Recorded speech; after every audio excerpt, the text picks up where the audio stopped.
Salutare și bine am regăsit la un nou vlog.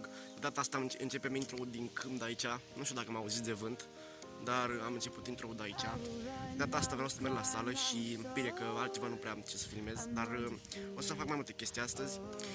Și da, dacă mai vreți astfel de episoade, dați mare like și subscribe acolo și un follow pe Instagram, Alexandru Nicușor, vă pun aici iar o poză. Și haideți să mergem la sală, vă pup și hai să mergem. Frații mei, mă să iau o pereche de căști, tale de ureche și după aia mă duc la sală. Cam în rata afară, cred că începe să plouă.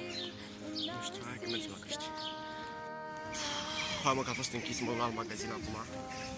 Să vedem ce facem pe acolo. Nu știu, vedem.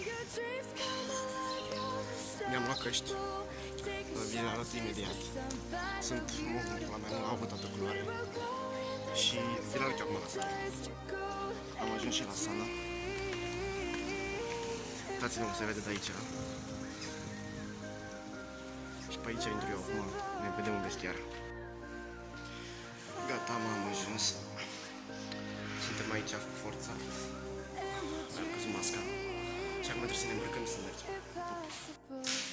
Uitați-vă și voi ce căști mi-am luat mov. Nu, bă, să aud foarte rău, să aud tare rău. Lasă mov.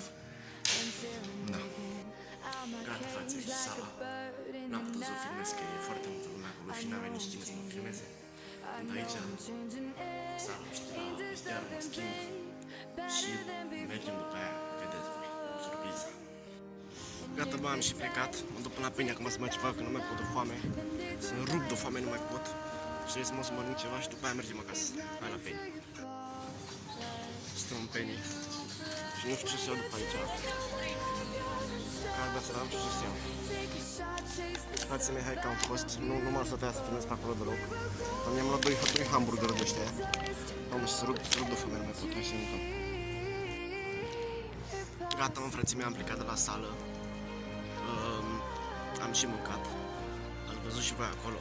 Nu prea a fost cine știe ce hamburgerul ăla, dar a fost bun acolo, simt de foame. Și acum plecăm acasă. Nu, să nu te filmez bine. Mergem acum până aici, până Titu. Mergem și ne acum până oraș să ne... Cum o să mulțumesc, Caterinca mi-a glumă ceva. Da, și... Am văzut și mai devreme vlogul când am fost eu la sală. M-ați înțeles? Și acum, gen, v-am spus o surpriză. Surpriza era altceva, dar...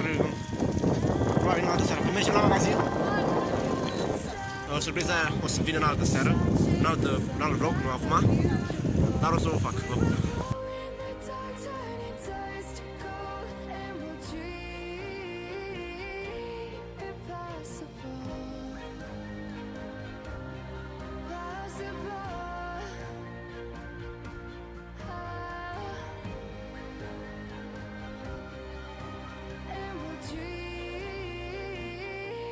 Impossible.